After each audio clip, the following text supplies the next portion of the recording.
When we came from the synagogue here, a friend of ours, a tour guide, supposed to have us a visa on arrival. When we got here, it was not here. So they locked us up in the immigration at the airport. We were locked in a cold room, all five of us, with three security guards at the door. One laying on the floor, one in a chair, and another was there. We said, "You are treating us like prisoners." I said, "No, we not." They wanted to put my husband in another room with a strange man in another room they had. We said, "No, you're not. We got to look after each other." They said, "No, we gonna have to let him stay in the room." So when we got up to use the bathroom, they said, "Are you all going to go together to the bathroom?" We said, "Yeah, we're going as a family." Um, our point was to prove to them who sent us. We're not running out of here. We are being taken out of here. And there were other sisters and brothers helping to get us out, but it's the divine one. And there was some scamming going on with that. That later, after we got out, they come after us for money that we didn't see. It was very hurtful to be in that position, God not knowing who you are. You just messed with the divine one, anointed one that they brought here for divine purpose, and now you will do something like that to us.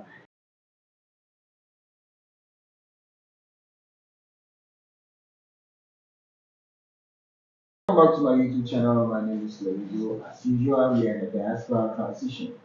We are here today with a family, and guess what? They are also from the diaspora. So, since they have the divine grace in them, we'll start by praying, like a short prayer for them to start introducing themselves to us too as well, and also why they also came to Ghana as usual.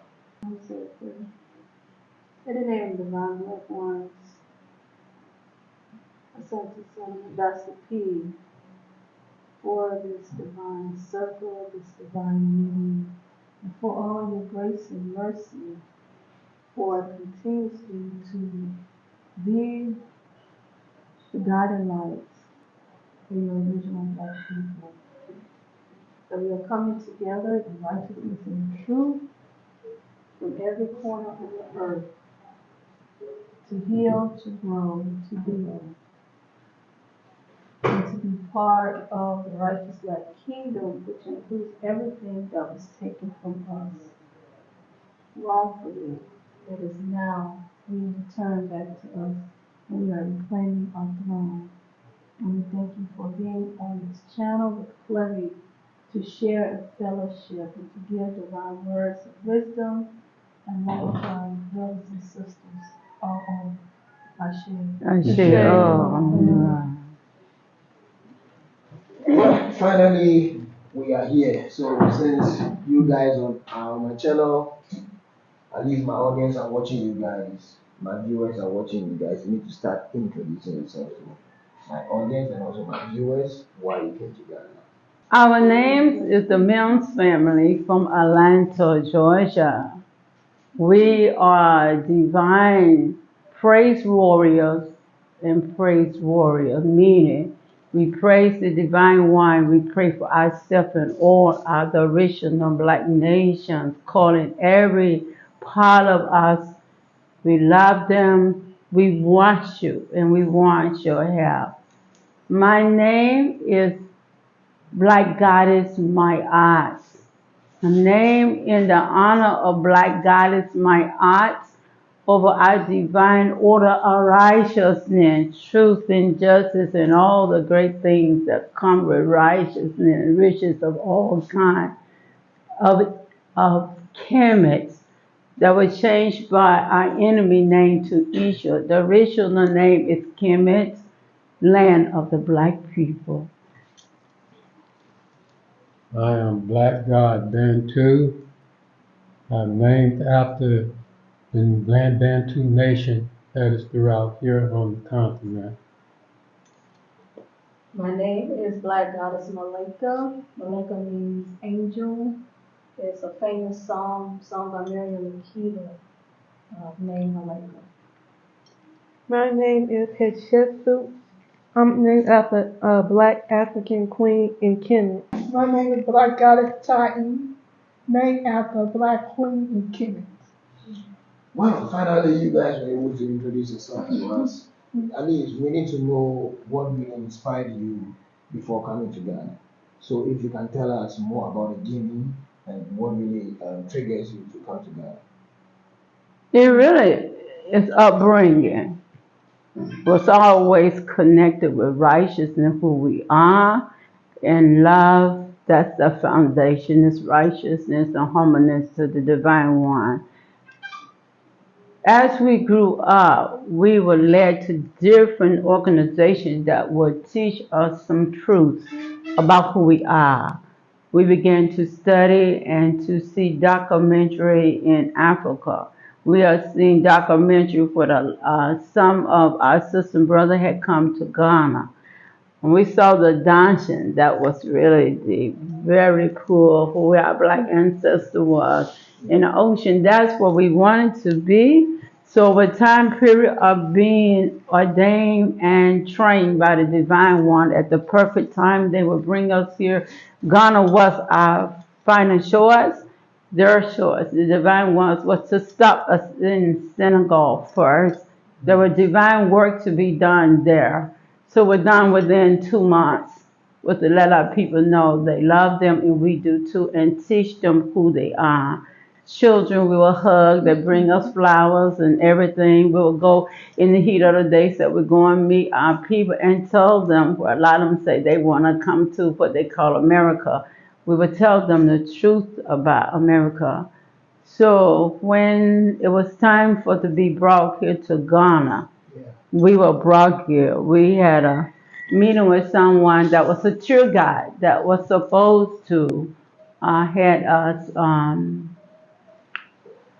a visa ready for us at the airport. Okay. The main reason is we are brought here to uphold righteousness. This break righteousness break everything that's not right. So and we're brought here to uphold righteousness, to break the shame of unrighteousness, so righteousness, beautifulness can You be. make mention of everything not being all right. Can you just emphasize on what is not all right as you were saying? Talking about being here. Yeah. When we came from the Senegal here, a friend of ours, a tour guide, supposed to have us a visa on arrival. When we got here, it was not here. So they locked us up in the immigration at the airport. We were locked in a cold room, all five of us, with 3 security guards at the door. One laying on the floor, one in a chair, and another was there. We said, you are treating us like prisoners. I said, no, we not. They wanted to put my husband in another room with a strange man in another room they had. We said, no, you're not. We got to look after each other. They said, no, we gonna have to let him stay in the room. So when we got up to use the bathroom, they said, are you all going to go together to the bathroom? We said, yeah, we're going as a family. Our point was to prove to them who sent us. We're not running out of here. We are being taken out of here. And there were other sisters and brothers helping to get us out, but it's the divine one. And there was some scamming going on with that. Then later, after we got out, they come after us for money that we didn't see. It was very hurtful to be in that position, Ghana not knowing who you are. You just messed with the divine one, anointed one that they brought here for divine purpose. And now you will do something like that to us. And saying all that, we're still standing. We're still standing. While the chains of Ghana, there's a lot of corruption here. things is just not right. When someone thinks they are entitled to be happy, to live the way they want at the expense of someone else hurting pain. We saw that from what they call the U.S. here. That was one of the things about Ghana and other places, what they call Africa, all over, that we just didn't like the suffering of our people. So it has been crying on our part, the way we have been with the in rental places. They cheated us, was stealing money, and when a lot of them see that we are what they call ascenders, African born in America, they charge us one price, a higher price for everything, which we say that itself is not right at all to be like that over money. And being here, we call up to heaven and say, did we make a mistake? It wasn't our choice. They were there. And they told us, I want you all to continue in the same divine energy that you were doing in the state. I want it here. So we tell everybody, the sinners are not coming here and just waking up, oh, I'm going to Ghana. No, Ghana is chosen for us to come. All the dungeon here, our ancestors are calling us to come back in righteousness, to the will of righteousness, to make a change. Not just to come here and build a house or have a business and do what they want to do. What is their will? That's what we come to. And being praise and prayer warriors, we are under the same divine correction. We are also being corrected. Every day, more than once, we have to repent about everything. If we don't say it, done, or thought something wrong, we have to tell them to forgive us. They have so being praise prayer warriors, we still have to repent. We have to pray, and then on Sunday, we call our ancestors, all our loved ones, our family, they have transformed. We don't say die, because black people don't die. You just go into another life, divine life. We call ancestors that live here and were murdered and done great things. We call the Malcolm X. We call the Dr. Martin Luther King. We call our mom, our daddy, our grandparents, our sisters, our brother, and we love them, and they love us. And we love them even more because now that we know more about who we are, that love increases and knowing who we are. And that makes a lot of difference. So we see it this way. We've been in the crying with Ghana. We're definitely here for the rejoicing in righteousness. Right. So, Dad, you have something to say, or maybe my sisters also have something to say. Well, basically, everything my aunt stated is true. Once coming on the continent from Senegal, and we experienced a lot of the same thing. It was mixed in Senegal, whereas we were received by a black African family.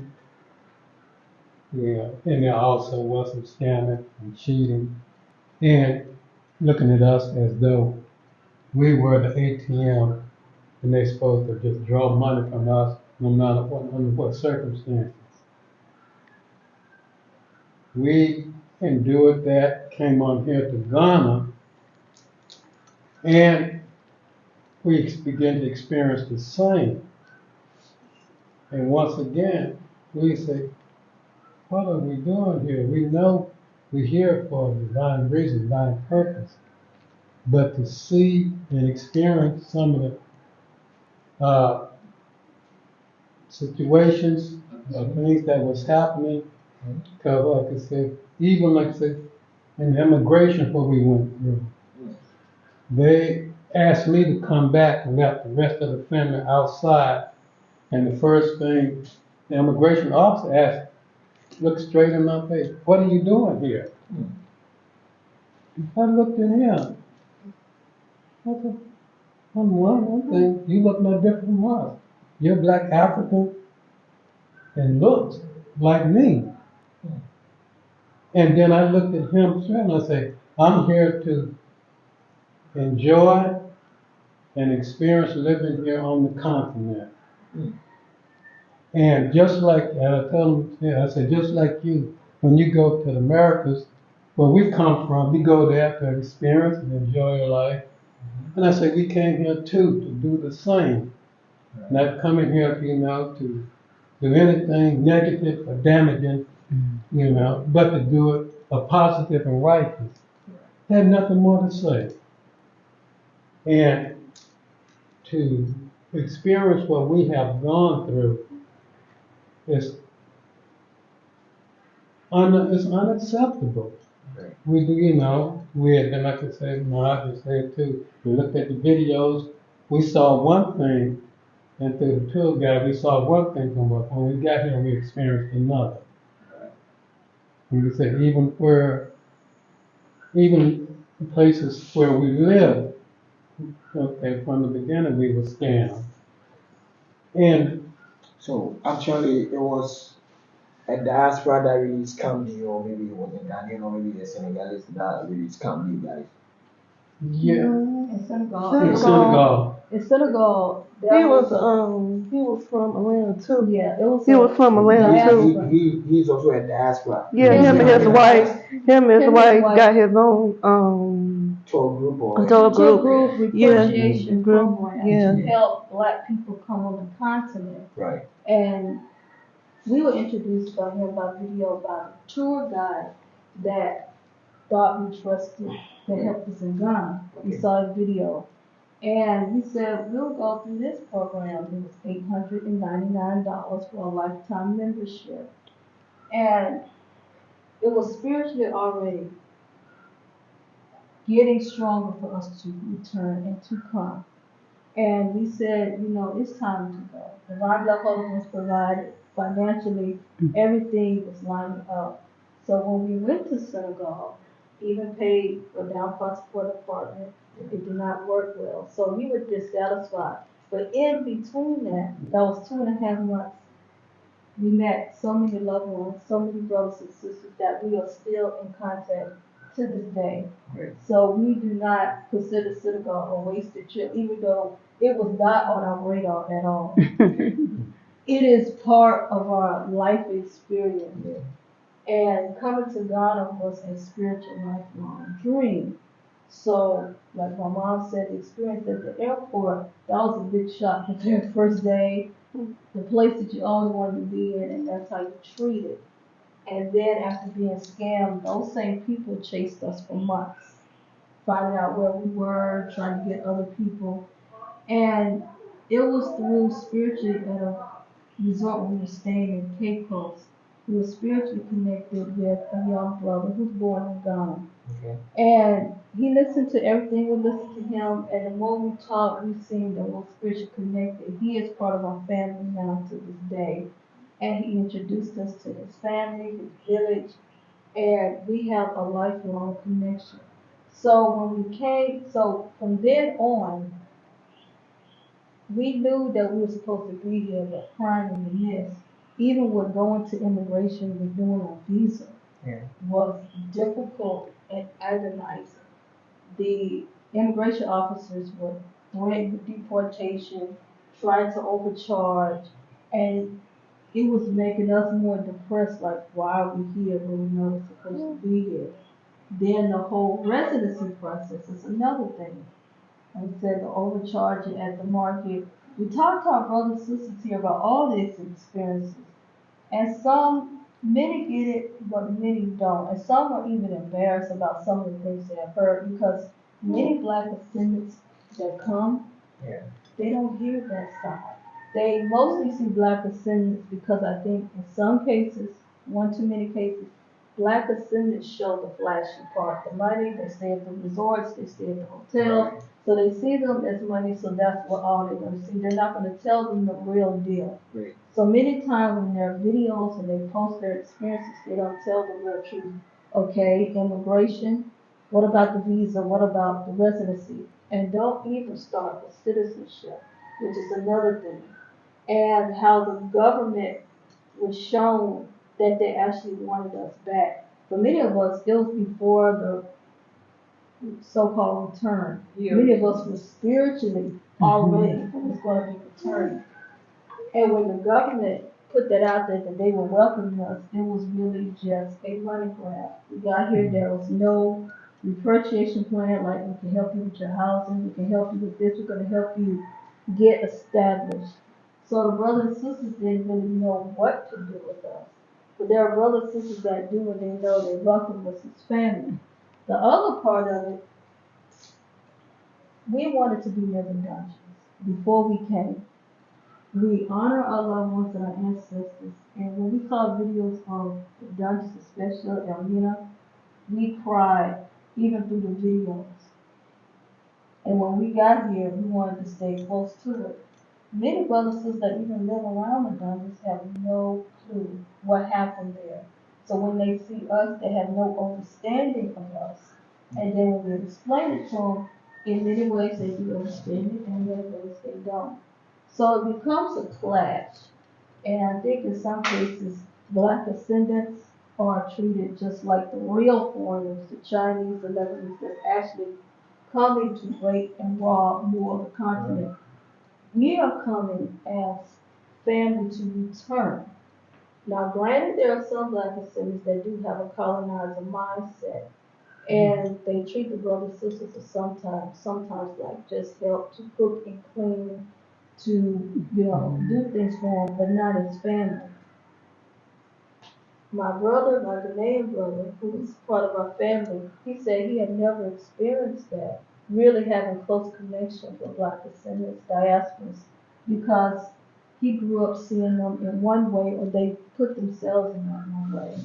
So we came to also not only be family, we wanted to help teach. We wanted to teach about our experiences. We want to hear about our brothers and sisters going here. And now it's time to grow and build. Do you know who you are? Do you know we are the first people of the planet? We are also still learning and hungry. So we wanted to take all these experiences, put it together, and now we can start building and growing. So we wouldn't, we don't have to be feeling less than because of what the continent looks like, what black people have been treated. We actually have the power, and we still do, because we are spiritually chosen. We're created by the divine black Lord. They gave us everything. Everything that was told to us was a lie. So now we're coming to be a part of the solution, Great. not the problem. So after you realizing that you were scammed by this African American or the diaspora, now that you know the truth, what are some of the things that you took in place to caution him or her that was you guys scammed? As far as different, Yeah, maybe I am the one who is a tour guide who made the arrangement for you to come to Ghana or maybe Senegal, and you realize that I was a scammer. So now that you know, what are the things that you did in order to stop him from scamming other people too as well? We actually started telling everyone that we knew about what was going on. Every word that we could put our truth, we let it be known that this was happening.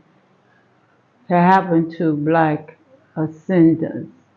And others began to see and understand. Just talking about bringing ascendants over to Africa, and they making money, and they see it as money. And then when the people get here, things not right. It's we have done as much as we could as boys, telling it, even with some social media, and some of them didn't want to hear the truth. They start calling us liars on social media, and then we just told the divine one know the truth. We know the truth. What happened to us with this? So we didn't go back and forth, back and forth, back. So they got shut down. And now this one in Senegal had also been to court for his, but they let him out. to get a bigger punishment. Okay, he had to still go in front of the divine one. So we tell people about it. And then even black ascendants here in Ghana and say, I can help somebody get here and there. How you gonna help them come here where all this money is being paid for visa, residence, and for citizenship? For our black ancestors was taken in chain with no clothes. They didn't say I'm no longer a citizen. And you're gonna ask to me that piece of paper, I will put fire on it. That is really is blasphemy. Let me ask this very question. I think it's kind of critical a little bit, but I know for sure if you are going to any country or maybe a specific country, you need to do a background research before you go into the country. So, from what you guys have been saying, sorry, I don't want to use guys for you, but it's just permit Family. permit what the family are saying. I know for sure Ghana is not your first African country that you visited so far. You've been to Senegal before coming to Ghana. So maybe you have made this research about Senegal, you have made research about Ghana and so forth. So you making a research, what are some of the feedback that you got before heading to Senegal and then coming back to Ghana? What are some of the things that you got? Senegal, truthfully, was not our first choice. We, as we were learning more about who we are, we looked at videos and actually got to know many brothers and sisters over in the U.S. from the continent, from the Gambia, Nigeria, Cameroon. So we had a wide view of experiences. Senegal, even with Senegal, but we didn't know anyone in Senegal. Spiritually, as we were being called, Ghana was our first choice. It all lead to Ghana. So as we were watching a lot of videos, we knew a few brothers and sisters from Ghana, but most of it was coming from the videos, especially the tour guide, who was also in the Atlanta, Georgia area that was taking tours constantly to Ghana. Yeah. So we got to be familiar with a lot of places. So before we came, we already knew about a lot of places in the area. So, as we said, the videos portray it one way. Mhm. Most tours just show what we call the fluffy stuff. Yeah. Hotels, restaurants, beaches, parties, nightlife. They Mhm. might go to the village for a naming ceremony. They might go to the village to learn to dance or learn how to cook a certain meal. Right. But the actual day to day, it was not told. That was the part that was shocking to us. You know, the electricity goes off at any moment. The water goes off at any moment. Unpaved roads, no, it wasn't. You know, we didn't see unpaved roads on the way to a five-star resort. Yeah. So those part we did not know. But Really. you know, one thing you have to also notice about Ghana and Africa is that most countries in Africa are developing countries. So definitely, I'm not saying that the light has to go off, or I'm not saying the light has to be kept on forever. But the fact that you know you are coming to a developing country, there will be ups and downs. So definitely you need to be ready for whatever happens. But the essence of you pursuing paying this trade for a tour guide to come and get you scammed in Ghana, that is what I'm critical about, because in the first place, I don't have to blame you guys. I have to blame the tour guide. I don't know the tour guide, but I have to blame the tour guide. You guys have to also ask certain questions. Since you are willing to move to Ghana permanently, you need to make sure that you get ready for yourself. You have a backup plan, because you know you don't know anybody over here. So if it wasn't the like of the brother that you met over here in Ghana, maybe you might not know what happened to you guys now. I wouldn't know. I wouldn't even find you. I wouldn't even locate you to even have you on my show that we are happy over here. So I still want to ask one question about this immigration thing. You said you guys were deported. You were kept in a room for some days, and they wanted to separate that from you guys. What was the reason behind that? Because they felt like they were in control, they were out of control, and we know the divine one in control. They were in control of what was going on with our lives. So I went through the airport there and I prayed and I told our majestic Black Holy One, show immigration that they are in control. They were threatened to deport us back. They didn't bring us, they couldn't take us back. Who brought us? They are in control. That so much so the youngest daughter here just cried and screaming with everything going on. This particular one in immigration, he was mean. It seemed like we met with love, but then at the same time, it seemed like we were met with some type of hatred, like you all coming from America, y'all had this, you got this and that. Not really understanding that we're a family.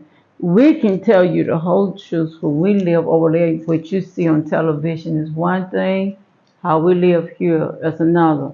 And another thing, Malika is saying with the documentary we saw about Ghana, a lot of senators, they didn't tell the truth. This is what they would say. Make sure your money is right. Did not. I heard that. Make sure your money is right. They didn't say, "Do you know you come here? You gotta be giving money for visa like every 3 months till you get resident. It's gonna cost you money." Then the immigration have a nice nerve when they hand you your pay. You pay for our lunch.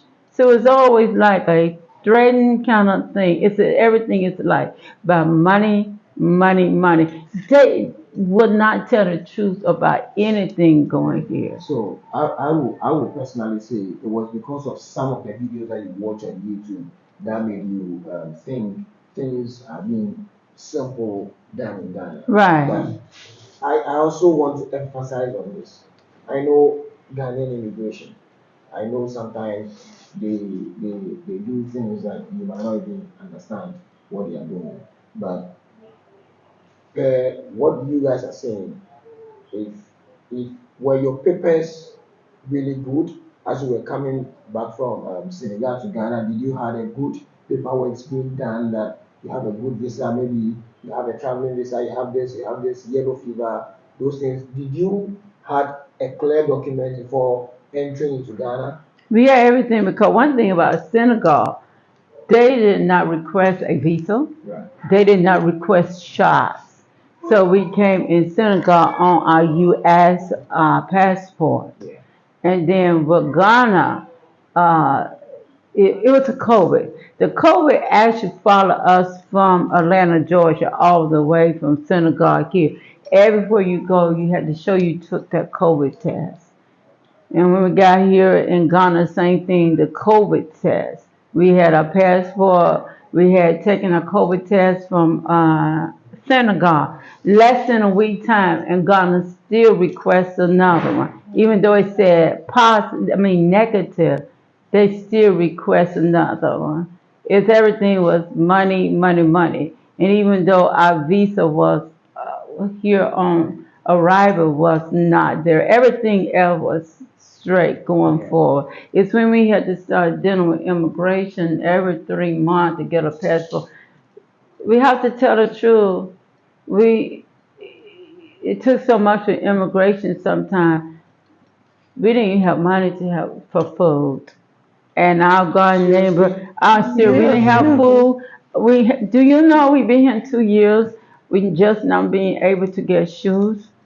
I mean, cause we still have our shipment in Senegal that we getting. No, because of the high fees, they're scamming. They're lying, and they're bullying, they're threatening you. I'm gonna get you, I'm gonna deport you because they thought they could do us. Yeah, there were times that our God-named son and brother can tell there were times that we didn't have food, less more shoes. We didn't really was going anywhere because all the money was going into immigration and renting. And the renter, they saw us as an ATM too. And you give them the money, and then what's supposed to be fit on our side, things fixed up on our side, he'll go over there and fix his side. this man, supposed to be a young elder, the first place we went to some kind of guest house, and he would literally get out on the porch and want to fight my husband over money. But we had paid up, so, giving him money up to the time, and we told him we're not going to do no more. He scammed us some water. When we came near his water, we were back there for about a couple of days. So he said he have an overdue payment water bill for about what $300. He asked 600. He wanted money for that. $600 CD. And then he was scamming us on the light because it shared the same. He was always asking us for money. We could never ask him to fix anything. It wasn't livable, not even for an animal to live there. And a lot of the ascendants we went to and told them our truth, it was like, some of them got who they want to be around. Even our Ghanaian son and brother, he literally sat there and cried. He cried tears. He said, I don't understand, you are telling the other ascendants what you're going through, and they literally doing nothing. Y'all are just here suffering. Why did they don't see you, or why they don't hear you, or we stay prayerful and we carry everything up, and we cried a lot. So that means some of your fellow African Americans. Oh yeah. They even act like that today. I'm not gonna come here and say, we met some great family. We're grateful here in Ghana, and there are not some that's so great. And then and don't tell the truth. Some of the African ascendants, they are loving and kind, and some of them not. They be in the groups, you understand what I'm saying, and they do for each other. Even though you go and tell me, we were just crying everywhere. Everywhere we go, we're telling our family, here, born here, do you know what happened to us in the airport? A lot of them apologized, some of them cried. And then they said they never heard of such thing. And then some of the ascendants, no. They really did not help us the way they should, except for one brother. But he's still born here. So, did you know why this your fellow friend rejected you as you were crying, or maybe crying to them that they should help you guys? It's personally them. We came from Atlanta, Georgia, with the same mentality of some of our people. See, our family was raised close and help each other. This is how I grew up, and this is what we maintain and taught our children. But we began to see a lot of the African born in America became selfish. And they were, I'm going to tell the truth, they were in their own little group who they would do for. We didn't have that in our heart. You, my family, I don't have a certain family member I'm going to help. You want some help, we're going to help you. I'm not going to say I'm going to help this one and I'm not going to help. It is some selfishness and some unrighteousness in the Africans of the ascendant. We have to tell the truth and the whole truth on both sides so the divine one can deal with all this selfishness going on, all this injustice going on. Because if you work together, you can help someone. Only thing we wanted to was to get some help so then we can help someone else. That is I said, you don't even know who you're talking to, do you? We are ordained prayer warriors, praise warriors. You think they don't see how you are treating us? So we cried, and like we say, our son and brother born here in Ghana, he took us to his village because we hadn't had anything to cook on. He told his family they would cook soup and take us to the village. Even today, they still have that's my family. See, the thing with a lot of the Africans born in the diaspora, a lot of us overstand, we weren't coming over here to be brought to unite with each other again. We see each other that divine and great and righteous.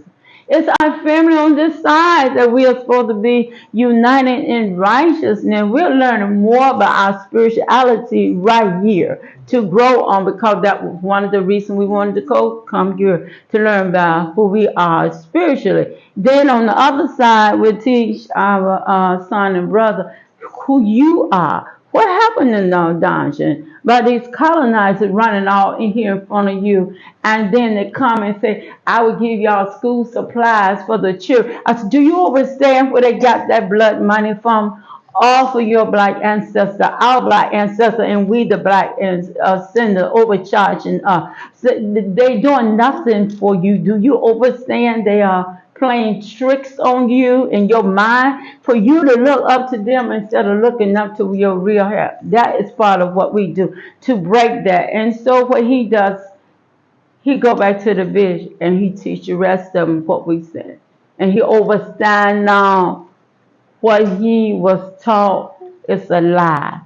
So let me ask this question. Now that you've experienced all these kind of frustrations coming from Senegal to Ghana, how would you advise your fellow friends that are also trying to move to Africa? I would tell them, let it be a spiritual move by the divine one to their will and their way. It's no other way. You're coming on this side with corruption, really the corruption over there in America too. We weren't treated right there no matter what lies they tell. Unrighteousness cannot break unrighteousness. Only righteousness can. And when we first got here, we met a young elder. He told us, many are called, few are chosen. That means that we're given a divine opportunity, divine one to say, okay, I'm going to bring you. I know you got greatness of me, and I'm going to see what you're going to do. Is it going to be your way, or are you going to humble to their way? And many of us come to their will and their way. I want to please them because I know when things done right, it everlasting. And then some come, they just want the house, the business, and who they want to be around to have a good time. And all those things fail. So they can say, I call you, but you didn't show me really what we want to see. So we know it's their will, and their will is perfect because we know all of us, the original black goddess and God, will be happy, prosper. You don't have to go to this state. It's not a savior. We're talking about all over what we call black mother and father, sacred heaven, earth. We are suffering and just cause some help. How can you be happy your other family is not eating, they are hurting? That is insanity. We want it done and done right. They have to come in truth. It got to have a purpose of righteousness for coming. And many of them are doing just that. But some of them, they are not in divine order of a righteous way to come. It's just not no party time. It's not till all of us can party together, righteous. We're not happy. We're not happy because, oh, I got my house, and this and that over there, and then a sister brother out there in the street. Now, mind me now, a lot of you all might not know that. A lot of our sisters and brothers in America were put on the street. They're homeless. They didn't have food to eat. They didn't have a home. When we were brought from Atlanta, Georgia, all the black community, the whites that we call beasts, were going through taking home, asking them to sell it on a daily basis on your phone. They were taking houses. Every black community, everything built up was torn down before we left. There was no such thing as no black come in unity no more. We cried to see our sisters and brothers out there on the street with nowhere to go. We helped when we could help. We would be out in the store, and then sister and brother would come up to us and say, this is going on in their life. We would stop what we do. We would pray for them. We would encourage them. Everything gonna be great for them. Everywhere we go, everyone said, where's your church? I said, well, not that kind of church. But they saw something divine greatness that make them feel like there is hope. And that was ours, to give them hope. Everything gonna be great by us again. And we all, like my husband was saying, we're going up together. You know, we have a home, you have a home, we have food, you have food. We have it, you have it. That's a complete circle right there. I think Malachi has something to say, or maybe Andrew also has something to say. My advice that I'm telling now to Black ascendants, come with a spiritual mindset. If the Spirit said to go, come. You don't have to come and visit several times, because that's another advice that's usually told, but it's not the case. Because sadly, travel is costly. But when we come together, we can get those prices down. Come with the spiritual mindset to be part of the solution. Don't come with the colonizer mindset, thinking having a house or a business and thinking above everybody else. Because even the advice of coming with income is really not acceptable. Because bringing income into a corrupt system and have nothing to show for it, we can know that from experience being in the U.S.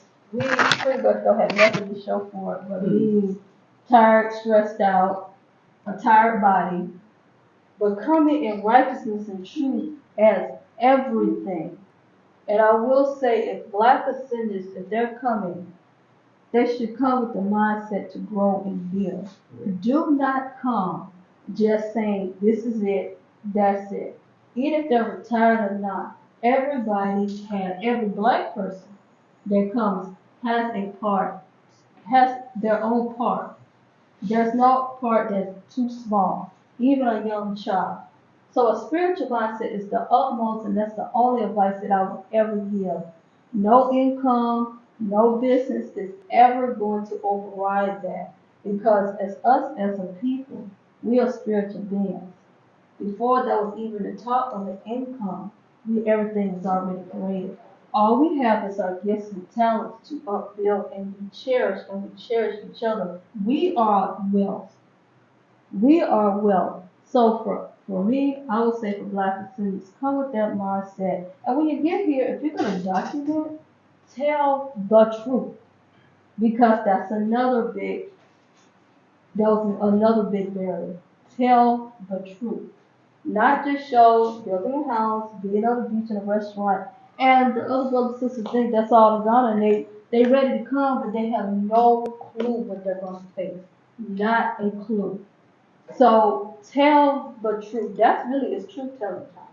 Well, you made mention of telling the truth. Now, you've been through all this frustration, so I can barely say you know the bad side of Ghana, you know the bad side of Africa, you know the bad side of Senegal. These are your two African countries that so far you've visited. So, let me ask this question. At least Africa is full of possibilities. So I know definitely there is also a good side of Ghana as well. What are some of the good things that you've experienced coming to Ghana or maybe coming to Senegal? Me and our family meet here, our loving family. The dungeon, the ocean, where we can commune there. And we know greatness is really here. It's just been overshadowed with the corruption. And if those one that has to be removed out of position that they really stolen is removed, then you can see a lot more things done. We'll meet a lot of our family here that in technology they can build different phones, internet. I mean, constantly they are going to school to do that, and we're looking at them. Why did they just don't move out the way and let you all build these internets and phone and do what you're supposed to do? It's a lot of greatness here, but to be honest, it's too much corruption overshadowing, or it's like a stumbling block. Okay, you want to go free and do something, but this big wall here has to be removed for you freely to do. We we meet a lot of sister brothers here, and we see the greatness of Ghana. Like I said, we don't cry through it, and we here to celebrate with the greatness in the celebrations of it. It's a lot. Like I say, the dungeon was the biggest pool, and the ocean itself. Our people, our family here themselves. And one thing, the Black ascendants coming here have to be ready to teach. What we mean by teach our family here who we are. What happened to your black ancestor and our black ancestors? You need to know how they live in America, UK, wherever they took your people. And we want to hear how you're living. Now, as for it is the spiritual part, Ghana got it. Because we are flowing up. We're learning something. Our son and brother here every day, he's teaching us something spiritual because we were ready to come to be in power. Spiritual minded. You know, we're spiritual, powerful beings. We're rich in righteousness.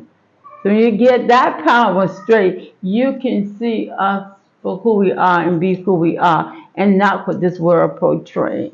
Okay, so Martha, you have something to say, or maybe Uncle, if you also have something to say. I guess you guys are Kai has ready to just say something. Mm-hmm. So, what do you have to say about the good side of Ghana? I've met a lot of spiritual black brothers and sisters here. Yeah, and it like at the airport, like up to this day, still like traumatizing. Cause it was like this supposed to be somebody from Borno country was just hollering at us very mean, and it was very traumatized. I'm like, I never forgot that night. So like Cash, his family did bond up a lot. They gave us a lot of comfort, and they cried how we was treated, and they did give us a lot of comfort and love up to this day. Yeah. Sister, you want to say something? Yeah, the good side of Ghana is that you did met in our spiritual family, especially our brother and our son, Cash. He still is a family member to this day, which he is. And other family too. He really is. He, he really keep us happy, really is family. Right. That's a good side of God. Great. Okay. I would agree with all of them that said the same. It was through Cash and his family that have treated us like family. Uh, just when we thought there was no one to help, and from the beginning, and in the midst of that, we've been teaching each other. They're listening, he's listening, and they're tireless in doing and helping for us as well as we helping them.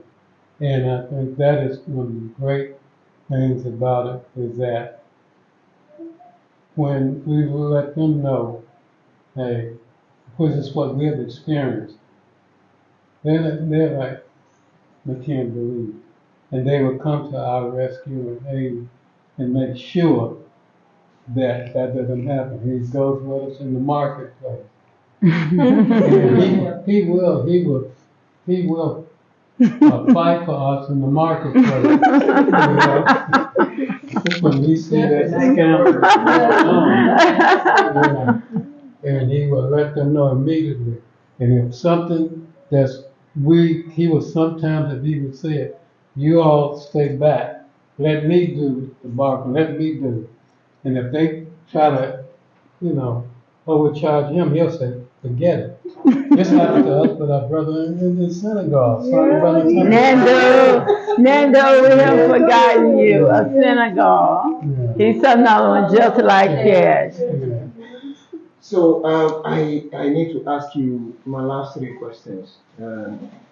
One is about your standard of living.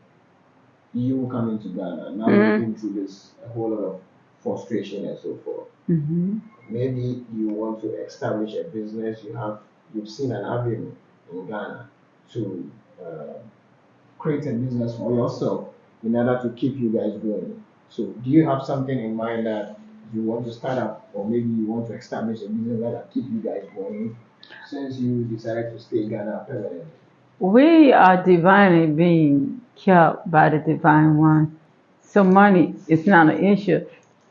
It's like this, when you know, okay, if someone look at a priest is not gonna allow a priest is gonna look at how I'm gonna get my money they know who providing for them, and they are providing for us, so we came and that we are still here. Our business is being the praise and prayer warriors. A lot of people, some get it and some don't. But we have to stay grounded in that. It's very important. Every time that we hear something that's going on with another family member, we take it up and see a change. Like with Adnan, well, I shouldn't be saying her name, but there is a lot that she's been going through. And what our family member go through, it hurt us. So we are praying. So I called her mother and said, bring everyone that transform. Your daughter is hurting. Go help her. This is what we do. That I should bring an answer because our heart is their heart and they know we mean it. We are unselfish. So therefore, whatever we want, they make sure that we get exactly what we want and even more. Because it's very important. Every Sunday, if you come to us, you ain't getting in. Because the door is locked, we serious. We're calling our ancestor, your mother. You might gonna cry to us. You say, if someone you love was here, we're gonna call them for you. It takes hours, and we pour libation.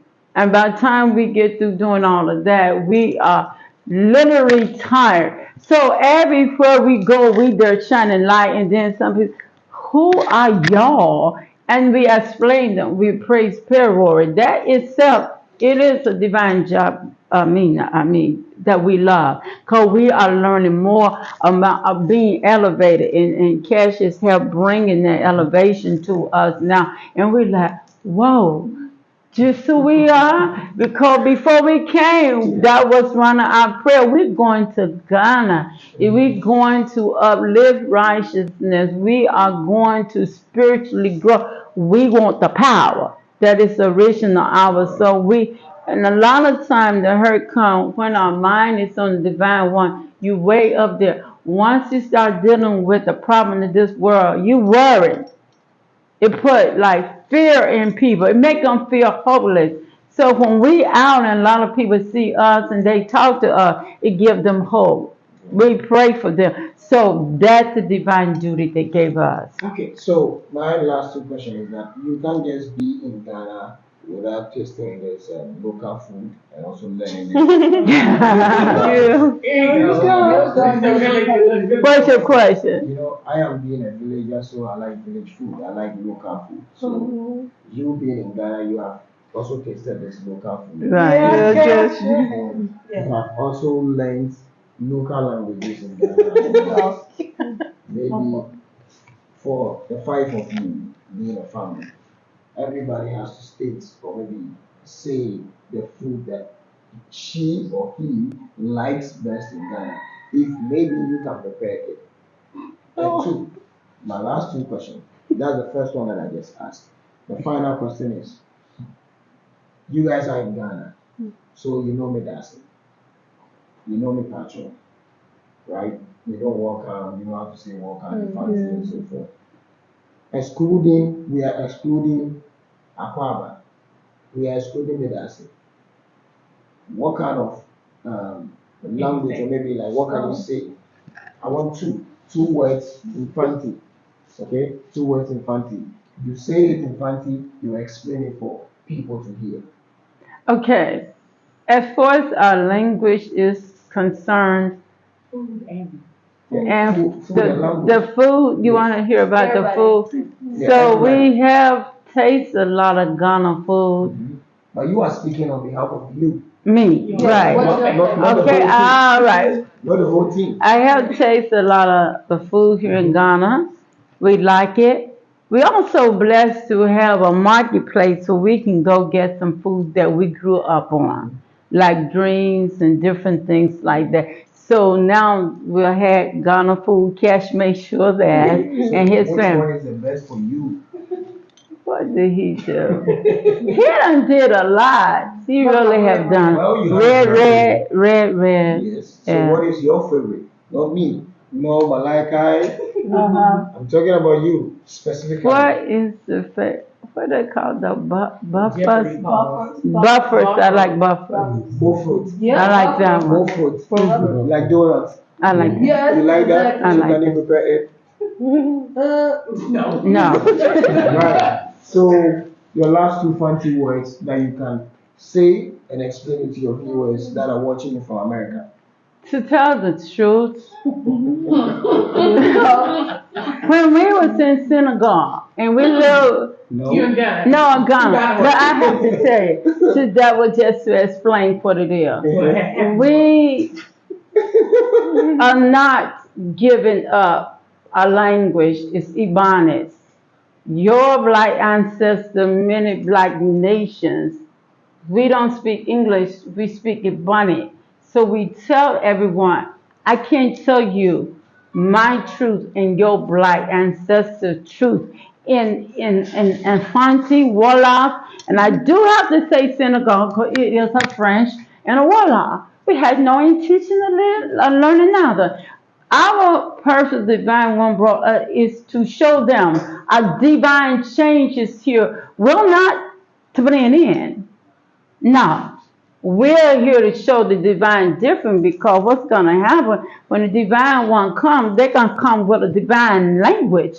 You know, but I have to be, I love what you call English. No. So you just want to be a multilingual person, right? Ebonics. So since the Ebonics. divine has helped you, you want to be a multilingual person. So you want to Okay. speak. And then the other reason I tell them that is it have to be respect and how we learned. You don't tell me to even though I say Madasipi Kwaba you know Fanti. I said, what did you just say? I'm learning this word, but don't think I'm coming here to learn that. You're gonna have respect for Ebonics. They do have respect for that. What I'm saying, I know they got respect for, but I can't tell you my truth in Fanti. I can tell you your ancestor truth and voila. And I ain't about to learn no French. You are in a Fanti community, you need to also try your possibilities. Listen, let me tell you. Watch this one. But watch this one. The honest truth with all these black nations in enslavement, they had different language. They learn how to communicate. Like, we know sign language. Yes. And you made mention of you chose Ghana. You know, Ghana is what it was a calling. So the fact that it was a calling, you need to learn so many things about Ghana. You got it? So I can dig it. Oh, you dug. Okay, it's like this. There'll be a time and a place, but ain't nobody gonna choose it for her. Because I was explaining to some of our family here the way we learn. It cannot be under pressure. Right. We were faced with immigration and what we went through. We have been traumatized. And Cash, every time, because he come around us and he be saying all that, we said, speak Ebonics. I said, because we have to be in a peaceful environment. It got to be fun. You want to sit here and talk to me? We can speak, but all of this other stuff, we are family. So no two Don't go there because the more you try to push us, the more we go. Oh, then I not tell you. There's gonna be a time that I will learn it if I don't or not. Right. It's your problem or your duty to learn Ebonics. Okay, you just give me an assignment, and I'll learn it. Assignment. Yes. He's trying to be funny. Oh God. You know, when we was in Senegal, it was a lot of our family there that knew how to speak Ebonics, and I would tell them, we ain't learning no French. You all need to learn Ebonics so you can understand me. Now you got long distant family coming. You're trying to ask me to learn something that it's just not there. We know what we know, and a lot of them did know. We met another brother from UK, and he could speak Ibani, but he said he wasn't about to learn to speak French. He said when he came to Senegal, they saw a lot he didn't like. We said, what are you here to see? It's too many things in French, and I ain't about to give a one colonizer learning that to learn that. And we said no everywhere we went.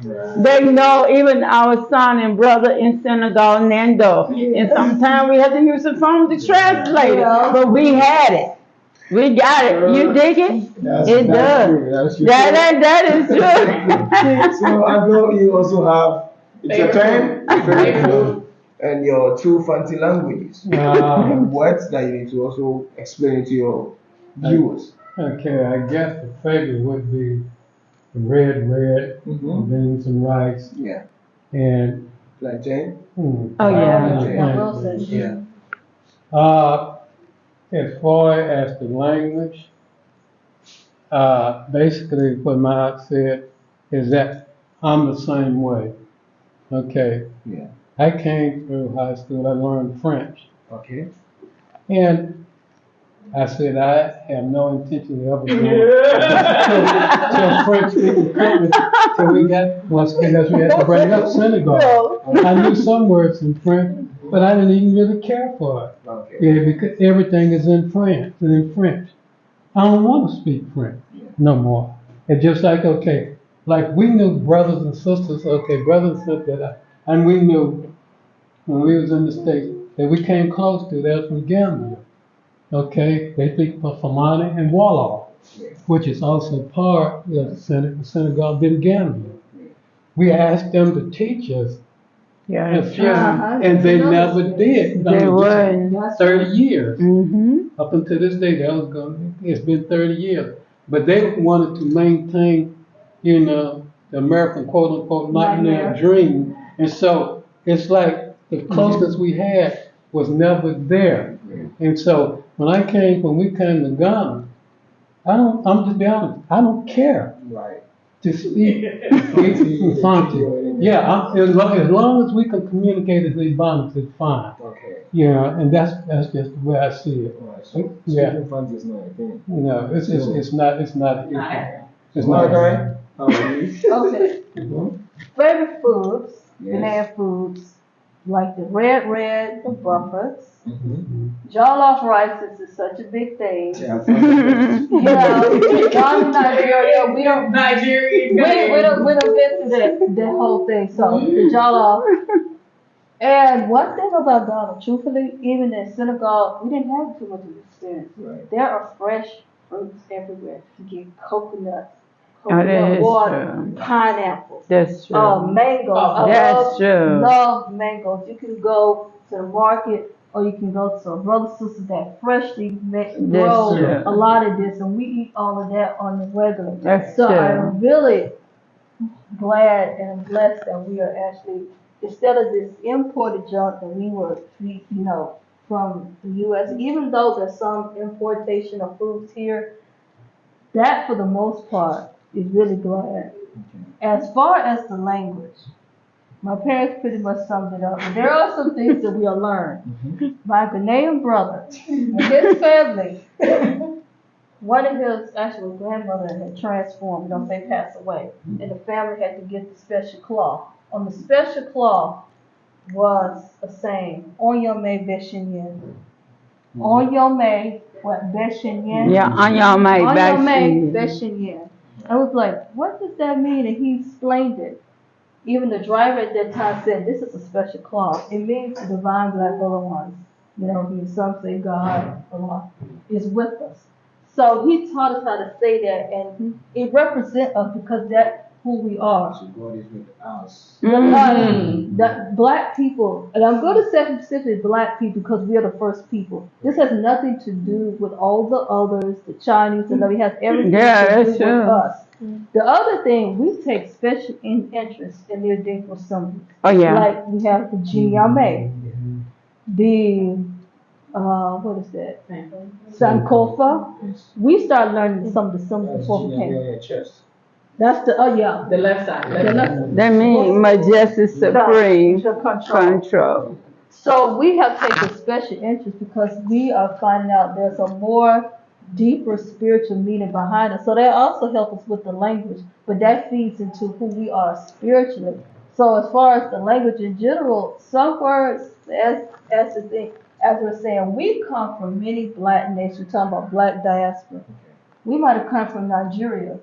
Uh-oh. You know, you gotta come from Senegal. And so to come and say, you know, come learn the language, it might be, you know, traumatizing. And in some ways it can be insulting because it's like we're not gonna drop who we are. Yeah. We're not gonna take that. It doesn't mean we come and not gonna learn nothing.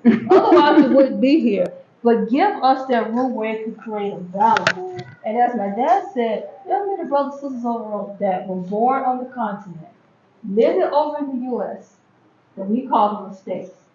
We want to connect with them with the culture, and the language. They didn't do it. No. Because they were focused on that nightmare, getting that money, and most likely staying there. Some of them didn't even think about returning back on the continent. So that was also hurtful and disturbing to us. So now but one thing we did, Divine Holy was gave us the spiritual strength to start learning some Swahili. So we know how to learn some Swahili. So it's a journey, and we're taking everything step by step. So, sis, how are you? Great. My food is the jollof and the fried rice and the Beaufort and the red. Wow. Yeah. How about that Ghanaian language? Well, so far, like a honey brother, he will always say, I don't know how to pronounce it. I think it's called what, a come, a pome. I think it means how are you? How are you? So, so far. You are at least. Yeah. Yes. Try your best. Try my greatest. So you are better than Malachi, you're better than Hey, why you do that? Hey, No, you won. we is your yoke. So sis, how are you? Yeah. So tell me about your food and also your Ghana word. This funky word too as well. My favorite food, also Brother Cash makes, is red, the groundnut soup, and the jollof rice. Right. Right. Your funky word. Not that many. So just tell me, if it's not me, just tell me one. Like a pome. That's about it. You know my Dr. Ah, you did that. Those are easy. All the easy words. So, guys, as you are watching this video, you need to hear what this family is saying. It's not easy as you are coming to Africa. You need to plan for it. Do not let anybody scam you. It's an advice. Whether you take it or not, it's just an advice. Make sure you take it and humble yourself whenever you're coming to Africa or whenever you're coming to Ghana. Learn from this video because this video is very educative. I wouldn't say Africa is really a good place. I wouldn't say Africa is really a bad place. But please, you need to take an advice from this very video. How would a French man say take an advice from this video? Tout vieux manger de prévoir les animations de la vidéo, j'ai bien travaillé. I hope I'm being all right. Yes. So, as you are watching this video, please kindly subscribe to our channel and make sure you share. Make sure you share this video. Tu viens de voir les shares de la vidéo de la famille. Je viens, pardon, au revoir. All right. I was going to say, if you guys had